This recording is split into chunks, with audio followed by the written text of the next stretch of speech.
All right, class. My part today is going to be about omnidirectional antennas, specifically dipole and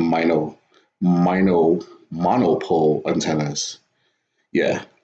So dipole antennas tend to propagate a signal in all directions away from the cylinder, but not along the cylinder's length. Result in a donut-shaped pattern that extends further on the H plane than on the E plane, making it look like a donut lane on its side.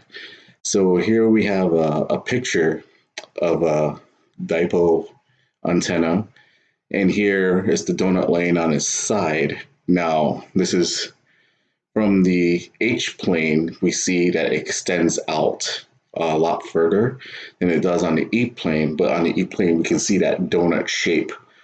This is just cut in half to show the difference between the length and its width, or its H and its E planes. Um, this is suited for broad coverage of a large room or floor area where antennas is located in the center. Dipoles are often connected to a wireless LAN device that mounts on the ceiling of rooms and hallways.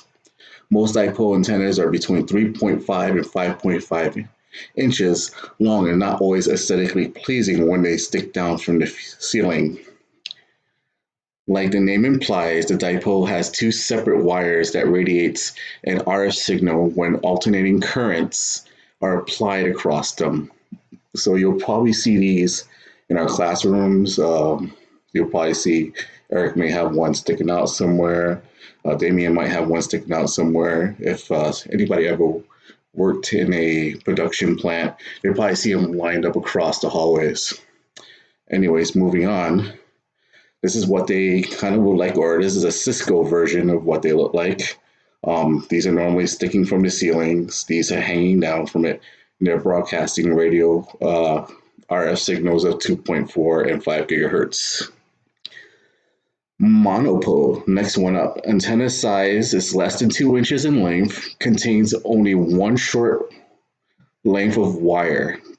One of the antenna segments stand out away from the wireless device, and the other segment is moved down into the device in the form of a metal ground plane. This can be used on devices that have large flat metal casings. Here's a picture of a monopole. Here's that large metal casing that they're talking about. It's small antenna. The radiation pattern is similar to the dipole, but not as symmetrical. So here's a picture of that here. And what we have is a donut laying on its side, but it's not as pretty as the first one. You see as the signal kind of gets weaker and stronger in some places. Mono antennas have a typical gain of 2.2 dBi in the 2.4 and the 5 gigahertz bands. And that's my presentation. Hope everybody enjoyed. Talk to you guys later. Sorry I can't be in. Captain President, out.